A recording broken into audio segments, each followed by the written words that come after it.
It's for many of you this applause, and I'm very happy to be here with many people from the DynOrg team that worked on this project and with colleagues of the interfacer. So please, I'm just one of the people that contributed. And this is all about this, acknowledging a collective contribution and trying to make it sustainable with an economic model that, that fosters further creation. So please take out the title of architect for me, because really it is a collective effort, and it will continue only if it keeps on being a collective effort.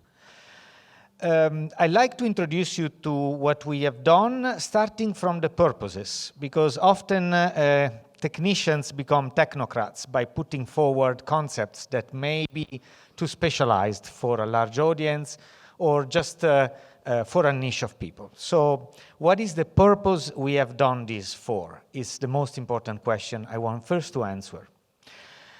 We produce an economic system, which is the most experimental part of the Interfacer project, and it's a proposal. This economic system, we believe right now, is designed for distribution, participation, and it's inclusive. And this proposal now is a question, becomes a question. Do you want to adopt it? Can it scale? We designed it for it, but we have only lab proof for it. So this is the launch of this platform. This is the underpinning economical thinking under this model. So let's represent an economical flow with these three different moments. I think I have a laser even here, wow. So there is a creation, a sharing, I mean, after you create, you share, a distribution, and an appropriation moment. Everything that you can think, you will invent, you will transform, is in relation with the other two moments.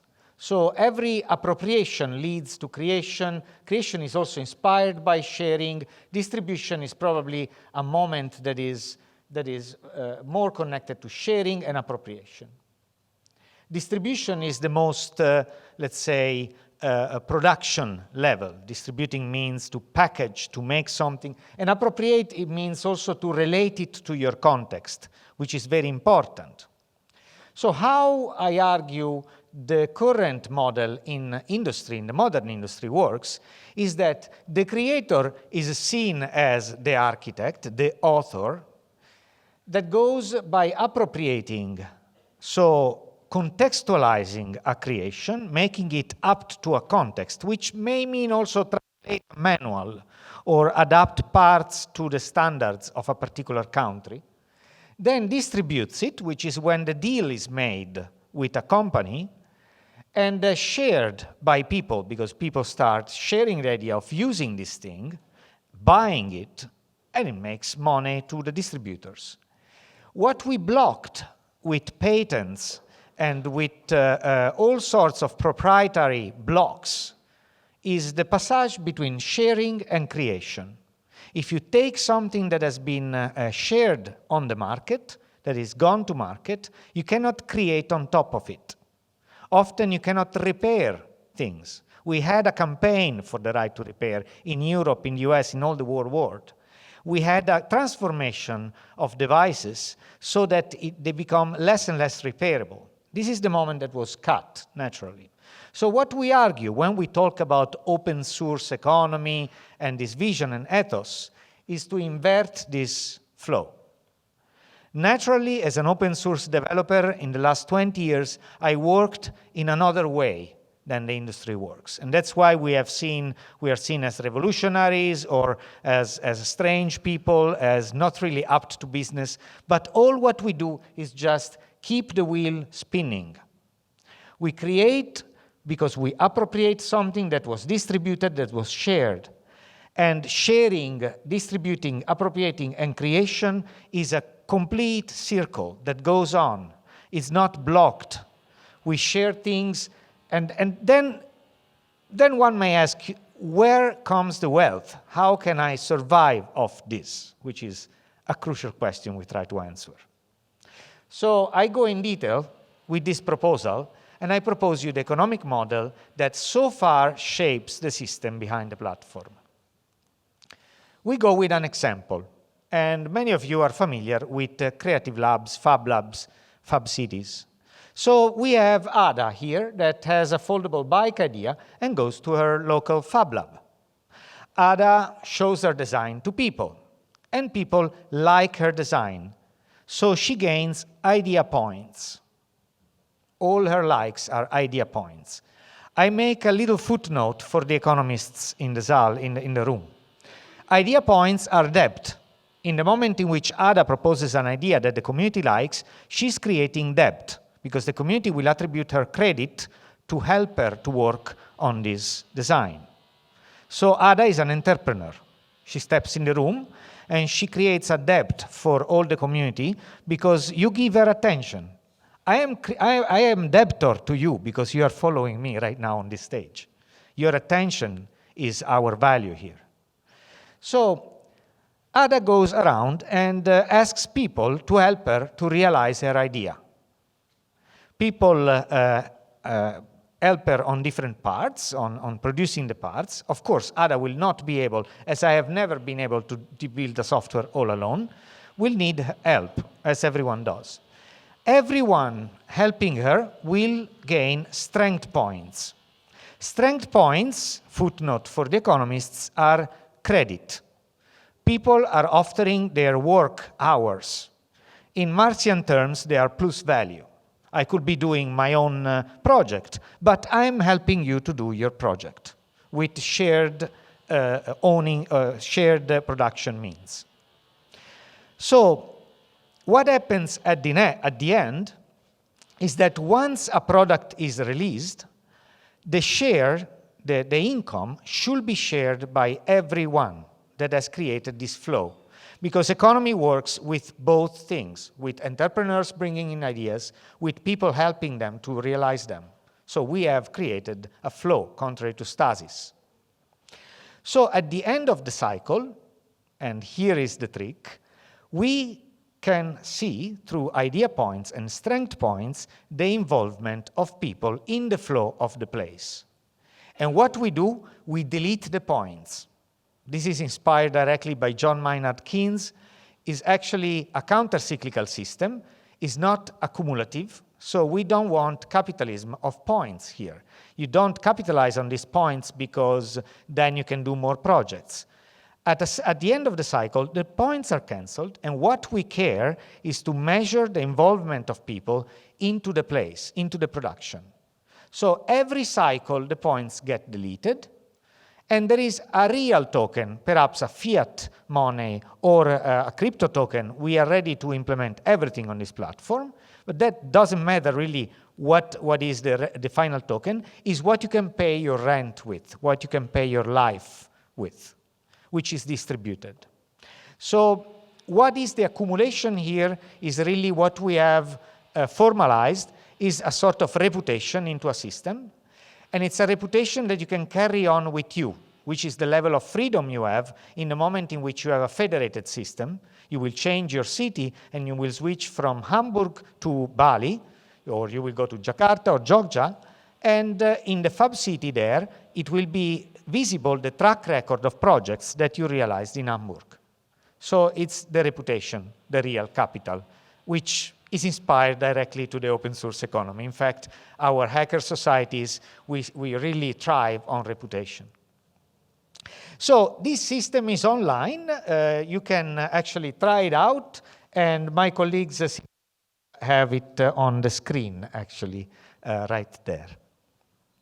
So you are invited to interact. I am not going into the technical details right now, and I'm more interested in what you think about what I just said. I will just complete this presentation with small pointers on what really, of the many architectural places, things that you can see here, what really is technically relevant and we worked on, I believe, for this audience. One is the concept of a digital product passport, as mentioned before, which allows us to track contributions. So exporting a seal, which can be a QR code, a barcode, a seal, that can be verified non-interactively, meaning also offline, because when you are shipping something or you are with a device and a thing, you want to verify it, and has these sort of architectural choices made for. We use a graph data architecture, so that's how we see our data organized. It's made in relationships. The relationships are built between resources, events, and agents. I invite you to look up this acronym. RIA is actually an accounting system. It's not being adopted widely as accounting systems. We know the double book entry accounting system, which we use for money and balances. This is a different accounting system, but it's the same purpose. And accounting is a science. It's a very interesting science to study. So we apply the value flows vocabulary on this accounting system, another standard which we found out being used widely in the last 20 years in North America, Canada, and US for logistics, which describes with verbs the relationships between resource, events, and agents.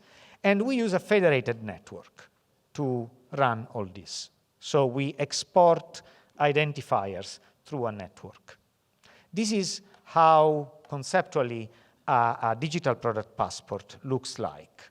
In a simple way, you can, for instance, have a resource in your hands, and you can trace what, in this case, you can track what event, processes, agents have consumed what resource and what event. So this allows us to describe in a machine and human way what has happened to something that we have in our hands. The second interesting part that we have developed a lot, besides the usability of the platform, which you will see, is the cryptography, which is something that no one really sees and you will not see easily by using the platform.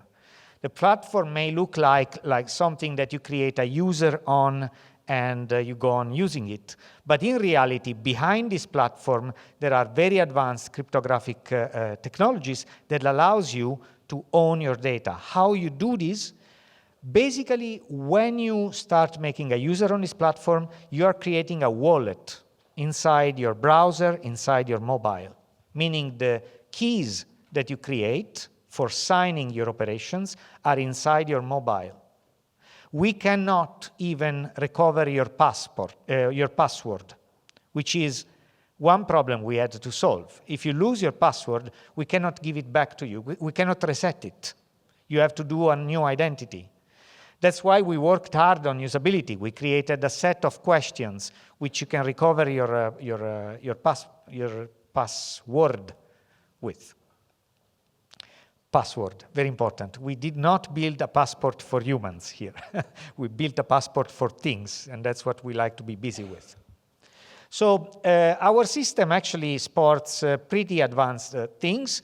As you see, we implemented a self-sovereign identity system that uses a standard, the W3C DID standard right now. We can also use more standards.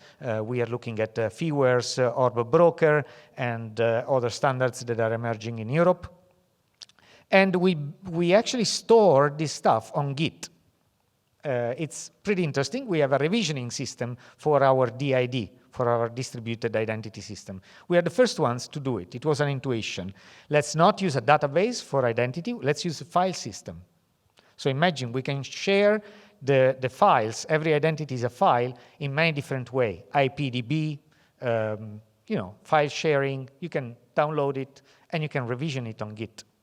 We have zero knowledge proof credentials because, of course, there is a privacy issue here if we put just public keys of people online.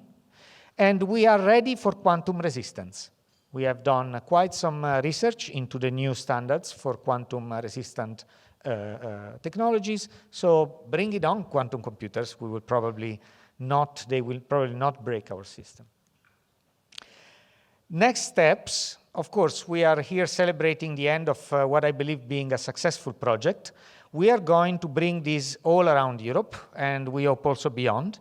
We are in contact already with the All Digital Weeks, so we are looking at hundreds of thousands of people interacting with this platform in the next steps.